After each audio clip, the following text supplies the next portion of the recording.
Hi mommies, this is what I do most of my afternoon.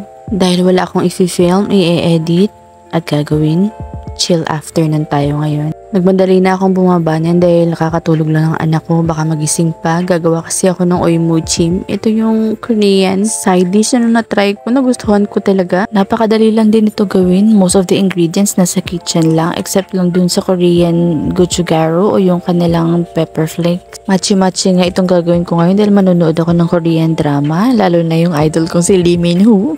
At ngayon tanghali ko nga ito naisipan gawin dahil hindi rin naman kumakain ng asawa ko nito. Yung dalawang cucumber na to, ay naku mga mami, naubos ko talaga to dahil pag na-try nyo to, super sarap niya. Sayang at hindi ako napasama sa pamamalengke ng asawa ko dahil kung siguro ako nakapunta doon ay napipili pa ako ng mga medyo mas bata-bata pang cucumber.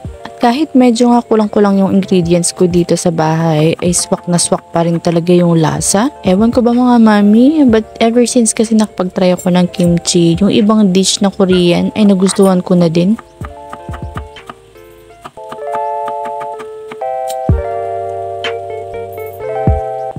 Nagsimula na rin pala akong maghiwa ng bawang at sibuyas, dalawang garlic tapos isang maliit na sibuyas. Kung gusto niyo mga mami i-try ito, pwede kayo gumamit ng white onion, mas masarap. Pero ito kasing pula, mas masarap din siya dahil medyo maanghang-anghang din siya kaya maliit lang nilagay ko.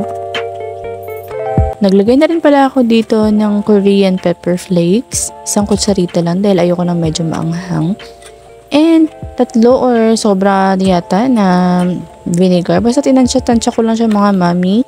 After that, para medyo may tamis-tamis, pwede kayong gumamit ng sugar. Pero dahil merong honey dito, ginamit ko na yung honey, isang kutsarita lang din. Tapos hinalo-halo ko lang din siya. Dapat nga dito mga mami ay lagyan pa natin ng sesame oil. But since wala ako noon, hindi ko na siya nilagyan.